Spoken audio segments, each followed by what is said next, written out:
ஓம் நமோ பகவதே வாசுதேவாய. ஹரே கிருஷ்ணா. பக்தர்கள் அனைவருக்கும் நமஸ்காரம்.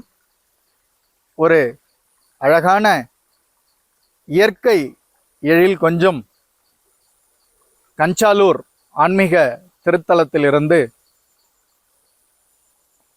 இந்த புரட்டாசி மாத மகத்துவம் குறித்த ஒரு சிறிய உரையை அடியேன் துவக்க உள்ளேன். புரட்டாசி மாதம் என்பது ஆன்மீகத்துக்கு, குறிப்பாக வைணவத்துக்கு, பெருமாள் வழிபாட்டிற்கு மிக உகந்த மாதம். அந்த புரட்டாசி மாதத்தினுடைய மகத்துவத்தை தான் அடியேன் எஸ் நந்தகுமார் ஸ்ரீ கிருஷ்ணா வேதக்கல்வி நிறுவனம் சார்பாக பக்தர்களாகிய உங்களுக்கு வழங்க உத்தேசித்துள்ளேன். புரட்டாசி மாதம் இந்த ஆண்டு 17/9/2024, அதாவது செப்டம்பர் மாதம் 17ஆம் தேதி செவ்வாய்க்கிழமை முதல் 17/10/2024 அக்டோபர் மாதம் 17ஆம் தேதி வியாழக்கிழமை வரை இந்த புரட்டாசி மாதம் 31 நாட்கள் இந்த வருடத்திலே வருகிறது. புரட்டாசி துவக்க நாளான புரட்டாசி 1ஆம் தேதியும், அதாவது ஆங்கில தேதி 17/9/2024 அன்றைய தினமும் பௌர்ணமி. புரட்டாசி முடியும் நாள், அதாவது 17/10/2024 வியாழக்கிழமை அன்றைய தினமும் பௌர்ணமி. பௌர்ணமியிலே துவங்கி பௌர்ணமியிலே இந்த புரட்டாசி முடிவடைகிறது. இதுவே ஒரு பெரிய விசேஷமாக அடியேன் கருதுகிறேன். அடுத்ததாக மிக மிக முக்கியமாக அனைவரும் கடைபிடிக்க வேண்டிய ஒரு விஷயம், தங்களது நினைவிலே வைத்துக்கொண்டு முன்னோர்களை வழிபட வேண்டிய ஒரு விஷயம், பித்ரு பக்ஷம் அல்லது மாலய பக்ஷம் என்று அழைக்கப்படும் அந்த முக்கியமான பித்ருக்களை வழிபடும் அந்த 15 நாட்கள் இந்த புரட்டாசி மாதத்திலே இடம்பெறுகிறது. அந்த 15 நாட்கள் குறித்த அந்த தேதியையும் காண்போம். 18/9/2024 புதன்கிழமை முதல் 2/10/2024 புதன்கிழமை வரை, அதாவது செப்டம்பர் 18ஆம் தேதி முதல் அக்டோபர் 2ஆம் தேதி வரை இந்த பித்ரு பக்ஷம் அல்லது மாலய பக்ஷம் என்று அழைக்கப்படும் இந்த பித்ருக்களை வழிபடக்கூடிய இந்த முக்கிய நாட்கள் இந்த 15 நாட்கள். இதில் அக்டோபர் 2ஆம் தேதி 2/10/2024 வருடத்திலே பல அமாவாசைகள் வந்தாலும் முக்கியமான அமாவாசையாக கருதப்படும் இந்த மகாலய அமாவாசை 2/10/2024 அன்றைய தினம் இந்த புரட்டாசி மாதத்திலே தான் அந்த மகாலய அமாவாசையும் வருகிறது. இது இந்த புரட்டாசியினுடைய ஒரு சிறப்பு. அடுத்ததாக 28/9/2024 அடியேன் மீண்டும் ஒரு முறை அந்த தேதியை குறிப்பிட்டு கூறுகிறேன். புரட்டாசி மாதத்தினுடைய 2வது சனிக்கிழமை, அதாவது 21/9/2024 அன்று புரட்டாசி மாதத்தினுடைய முதல் சனிக்கிழமை. புரட்டாசி மாதத்தினுடைய 2வது சனிக்கிழமை ஆங்கில தேதி 28/9/2024 சனிக்கிழமை, புரட்டாசியினுடைய 2வது சனிக்கிழமை இந்திர ஏகாதசி, மிக மிக முக்கியமான ஏகாதசி. அந்த இந்திர ஏகாதசியை குறித்து ஒரு சிறிய தொகுப்பினை வழங்குவதற்கு அடியேன் கடமைப்பட்டுள்ளேன். அதாவது சத்தியுகத்திலே 4 யுகங்களிலே முதல் யுகமான சத்தியுகத்திலே மகிஷ்மதிபுரி என்ற ஒரு அரசாங்கம் உண்டு.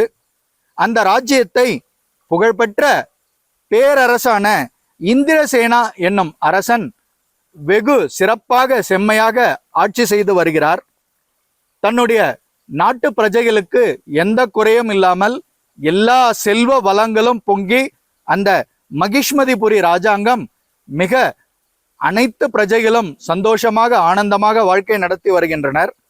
இந்திரசேனா என்னும் அந்த அரசன் தன்னுடைய பிரஜைகளினுடைய குறைகளை தீர்த்து ஒவ்வொருத்தரையும் ஆனந்தப்பட வைக்கிறார்.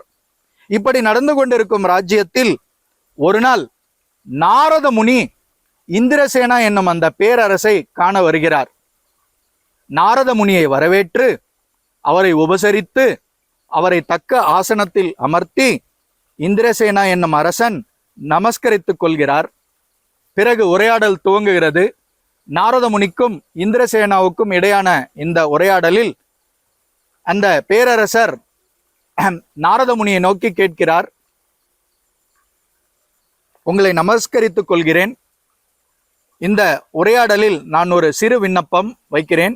நீங்கள் என்னை தேடி வந்ததன் முக்கிய காரணம் என்ன அப்படி என்று அவர் ஒரு வினா எழுப்புகிறார். அதற்கு நாரத முனி மிக தெளிவாக பதிலளிக்கிறார். இந்திரசேனா, உன்னுடைய ராஜாங்கம் மிக செழுமையாக இருக்கிறது. எனக்கு மிகவும் சந்தோஷம், ஆனந்தம் நீ இவ்வாறு ஆட்சி செய்து வருவது. ஆனால் உன்னிடம் ஒரு முக்கிய விவரத்தை தெரிவிக்க நான் இங்கு வந்துள்ளேன். நான் யமதர்மலோகத்திற்கு செல்ல வேண்டிய ஒரு சூழ்நிலை ஏற்பட்டது. அங்கே சென்றிருக்கையில் உன்னுடைய தந்தையார் அந்த யமலோகத்தில் மிகுந்த இன்னல்களை சந்தித்து வருகிறார். காரணம் அவரது பூர்வ ஜென்ம கர்மாக்கள். இவ்வாறு இது இருக்கையில் இந்த விஷயத்தை உன்னிடம் தெரியப்படுத்த வேண்டும் என்று நான் உத்தேசித்துள்ளேன். அப்பொழுது மிகுந்த தயக்கத்துடனும் மிகுந்த கவலையுடனும் இந்திரசேனா நாரத முனிவரை நோக்கி கேட்கிறார், மன்னிக்கணும் அடியேனை, என்னுடைய தந்தையாரை அந்த கர்ம பாவ வினைகளில் இருந்து நான் எவ்வாறு அவரை விடுவிப்பது என்று நாரத முனியை நோக்கி இந்திரசேனா கேட்கிறார். அதற்கு தன்னுடைய தந்தையார், இந்திரசேனானுடைய தந்தையார் நாரத முனியிடம் எடுத்துரைத்த அந்த விஷயங்களை இப்போது முனிவர் இந்திரசேனாவிடம் கூறுகிறார். வருகிற ஏகாதசிக்கு இந்திர ஏகாதசி என்ற பெயர். அந்த ஏகாதசியிலே முழு விரதம் அனுஷ்டித்து வைணவர்களுக்கும் தகுந்த பிராமணர்களுக்கும் பொருட்களையும் தானியங்களையும் நீங்கள் தானமாக வழங்க வேண்டும்.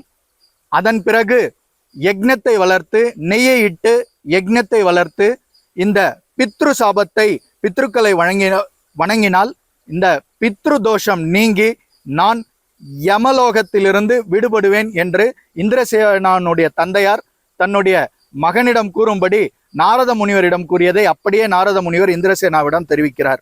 இந்திரசேனா அதை அப்படியே கடைபிடித்து வைணவர் அன்று அந்த ஏகாதசி முழுவதும் விரதம் இருந்து வைணவர்களுக்கும் தகுந்த பிராமணவர்களுக்கும் தானம் வழங்கி அந்த விரதத்தை கடைபிடித்து தன்னுடைய தந்தையாரை அந்த பித்ரு தோஷத்திலிருந்து நிவர்த்தி செய்கிறார். இது கருட புராணத்திலும் பிரம்ம வைவர்த புராணத்திலும் மிக அழகாக இந்த இந்திர ஏகாதசியினுடைய இந்த மகத்துவம் எடுத்துரைக்க பெற்றுள்ளது. ஆதலால் பக்தர்கள் இந்த இந்திர ஏகாதசியை தவறாது அனுஷ்டிக்க வேண்டும். பித்ருதோஷம் நீங்க, பித்ருக்களுடைய சாபத்தில் இருந்து நாம் விடுபெற, பித்ருக்களுடைய கஷ்டங்களை நாம் நீக்க இந்த இந்திர ஏகாதசி விரதம் இருப்பது மிக மிக முக்கியம். இந்த இந்திர ஏகாதசியை நாம் அனைவரும் சேர்ந்து அனுஷ்டிப்பதற்கு ஒரு தனி விழா என்றால் இந்த ஏகாதசி விரதத்தை அனுஷ்டிக்கும் அந்த ஒரு விழாவும் பக்தர்கள் சேர்ந்து அனுஷ்டிக்குமாறு ஒரு முக்கிய நிகழ்ச்சியையும் இங்கே வேலூரிலே நடத்த உத்தேசித்துள்ளோம். இது சம்பந்தமாக அடியார்களுக்கு ஏதேனும் சந்தேகம் இருந்தால் இந்த காணொளி கீழே, வீடியோ கீழே இருக்கும் தொலைபேசி எண்ணில் என்னை தொடர்பு கொள்ளலாம். அடுத்ததாக நாம் முதலிலே பார்த்தது பித்ருபக்ஷா, அடுத்தது பித்ருபக்ஷா அல்லது மகாலய பக்ஷா, அடுத்தது இந்திர ஏகாதசி குறித்து பார்த்தோம். தற்போது இந்த புரட்டாசி மாதத்திலே நவராத்திரி 9 நாட்கள்,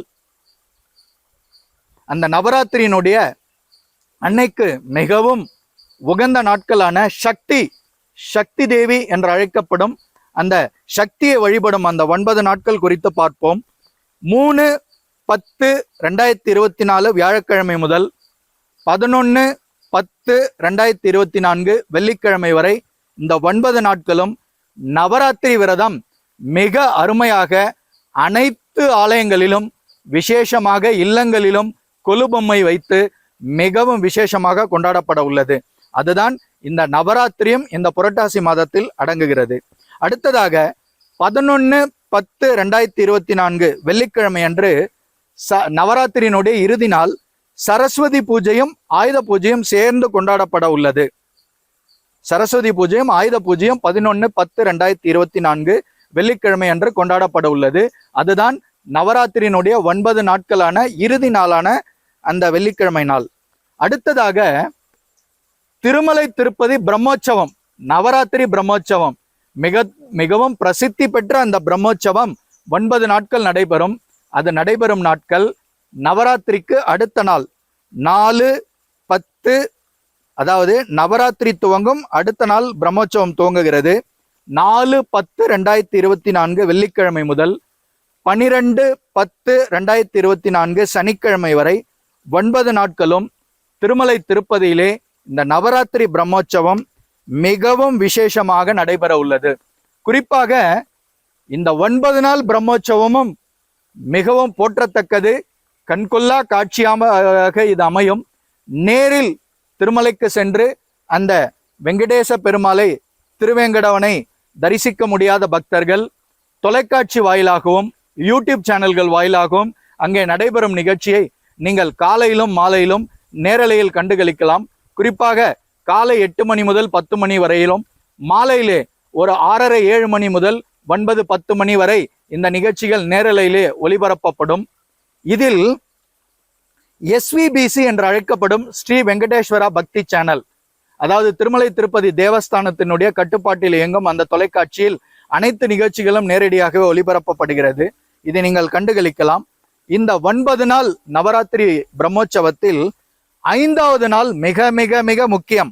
அந்த தேதி 8/10/2024 செவ்வாய்க்கிழமை. ஏன் முக்கியம் என்று கேட்டால், திருமலை திருப்பதியிலே ஒரு 10 லட்சம் பக்தர்கள் அன்று கூடுவார்கள். காரணம், அன்று மாலை கருட வாகன சேவை. அந்த திருவேங்கடமுடையான், நம்மை காக்கும் அந்த பகவான் வெங்கடேச பெருமாள் கருட வாகனத்திலே காட்சி தழுவார். இது பிரம்மோற்சவத்தினொத்திய 5வது நாளில் 8/10/2024 அன்று மாலை சுமார் ஒரு 6:30 மணி முதல் நள்ளிரவு 12 மணி வரை அந்த மாட வீதிகளிலே பகவான் மிக அழகாக கண்கொள்ளா காட்சியாக இருக்கும் உலா வருவார் கருட வாகனத்திலே. அந்த கருட வாகனம் நடைபெறும் அன்று காலை இன்னும் விசேஷம் என்னவென்றால், மோகினி அவதாரத்தில் பகவான் காட்சி தருவார். அதாவது மோகினி அவதாரம் என்றால் நாச்சியார் திருக்கோலம் பல்லக்கி உற்சவம். அதாவது 108 வைணவ தலங்களில் ஒரு முக்கிய வைணவ தலமான பெரியாழ்வாரும் ஸ்ரீ ஆண்டாளும் அவதரித்த ஸ்ரீவல்லிபுத்தூரிலிருந்து சூடி கொடுத்த சுடற்கொடி என்ற பெயர் உண்டல்லவா ஆண்டாள் நாச்சியாருக்கு. அவர் சூடின மாலை ஸ்ரீவல்லிபுத்தூரில் இருந்து நேரடியாக திருமலைக்கு கொண்டு செல்லப்படும். அந்த கிளியும், அந்த ஆண்டாளினுடைய கிளியும் அவர் சூடிய மாலைகளும் நேராக திருமலைக்கு எடுத்து செல்லப்பெற்று அந்த கருட வாகனம் நடைபெறும் அன்றைய தினத்தில் பெருமாளுக்கு அது சாற்றப்படும். இது மிகவும் சிறப்பு. ஆதலால் தான் அந்த பிரம்மோற்சவத்தினுடைய 5வது நாள் காலையில் நடைபெறும் இந்த மோகினி அவதார நிகழ்வும், மாலையில் நடைபெறும் அந்த கருட வாகன சேவையும் மிக மிக பிரசித்தி பெற்றது. அடுத்ததாக இந்த நவராத்திரி பிரம்மோற்சவம் நிறைவடையும் இறுதி நாளான அந்த 12/10/2024 அன்று விஜயதசமி, முன்னாள் ஆயுத பூஜை 11/10/2024 ஆயுத பூஜையை மற்றும் சரஸ்வதி பூஜை விசேஷமாக கொண்டாடப்படும். அடுத்த நாள் விஜயதசமி. இந்த விஜயதசமியினுடைய சிறப்பை பற்றி கூற வேண்டும் என்றால், வடநாட்டிலே குறிப்பாக நமக்கு அண்டை மாநிலமான கர்நாடகா மாநிலத்திலும் தசரா பண்டிகை என்று மிக விசேஷமாக கொண்டாடுவார்கள். 9-10 நாள் பண்டிகை அது. அந்த மைசூர் மகாராஜாவினுடைய அரண்மனை ஜொலிக்கும். அங்கே இந்த தசரா பண்டிகை மிக மிக முக்கியமான பண்டிகை. வட இந்தியாவில் பகவான் ஸ்ரீராமர் ராவணனை தன்னுடைய வில்லை கொண்டு வதம் செய்த நாள்தான் இந்த விஜயதசமி. அதாவது தர்மம் வென்றது, அதர்மம் சாய்ந்தது என்று இந்த விஜயதசமியை கொண்டாடுவார்கள். அதற்கு அன்றைய தினத்தில் அவர்கள் செய்யக்கூடிய காரியம் என்னவென்றால், ராவணனுடைய அந்த 10 தலைகளையும் ராவணனுடைய உருவ பொம்மையையும் எரிப்பார்கள். ராவணனை பகவான் வதம் செய்த நாளே விஜயதசமி என்று வட இந்தியாவிலும் மிக விசேஷமாக கொண்டாடுவார்கள். தசரா பண்டிகை, விஜயதசமி, திருமலை திருப்பதியிலே பிரம்மோற்சவத்தினுடைய நிறைவு நாள். இப்படி நாம் எண்ணற்ற இந்த பொக்கிஷங்கள் அடங்கியதுதான், இந்த பொக்கிஷங்களை எல்லாம் பார்த்தோம். இதுதான் இந்த புரட்டாசி மாதம். ஆதலால் இந்த புரட்டாசி மாதத்தில் அனைத்து பக்தர்களும் ஆலயங்களுக்கு சென்று தங்கள் இல்லங்களிலும் பகவானை வழிபட்டு நீங்கள் பகவானின் அருளுக்கு பாத்திரமாக வேண்டும் என்று அனைவரையும் மிகவும் தாழ்மையுடன் கேட்டுக்கொள்கிறோம். குறிப்பாக இந்த வரலாற்று புராண கதைகளையும் இந்த சித்தாந்தங்களையும் இந்த கோட்பாடுகளையும் உங்கள் வீட்டில் இருக்கும் சிறு பிள்ளைகளுக்கு எடுத்து கூறுங்கள். அவர்கள் மனதில் ஆன்மீக விதையை விதையுங்கள்.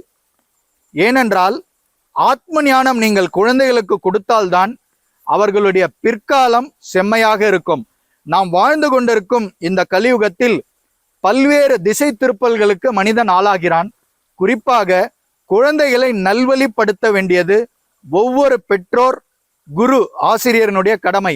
அந்த வகையிலே பெற்றோராகிய நீங்கள் உங்கள் இல்லங்களிலிருந்து இதை துவங்குங்கள். தற்போது நாம் குறிப்பிட்ட அனைத்து விஷயங்களையும் சிறு சிறு கதைகளாக உங்கள் குழந்தைகளுக்கு எடுத்து கூறுங்கள். இந்த புரட்டாசி மாதத்தை நீங்கள் விசேஷமாக கொண்டாட வேண்டும். வாருங்கள், நாம் அனைவரும் சேர்ந்து கொண்டாடுவோம். இது குறித்து நாம் குறிப்பிட்ட தகவல்கள் குறித்து ஏதேனும் சந்தேகம் உங்களுக்கு இருந்தால் நீங்கள் அடியேனை எந்நேரமும் தொடர்பு கொள்ளலாம். உங்களது சந்தேகத்தை நிவர்த்தி செய்வது, கிரந்தங்களை மேற்கோள் காட்டி உங்களது சந்தேகங்களை நிவர்த்தி செய்வதை அடியேன் பெரும் பாக்கியமாகவும் கடமையாகவும் கருதுகிறேன். இத்துடன் இந்த புரட்டாசி மாத மகத்துவத்தினுடைய இந்த காணொளி நிறைவு பெறுகிறது. உங்கள் அனைவரையும் சந்தித்ததில் அடியனுக்கு பெரும் மகிழ்ச்சி. ஹரே கிருஷ்ணா, ஹரே ராமா, சர்வம் கிருஷ்ணார்ப்பணம். ஜெய் ஸ்ரீராம்.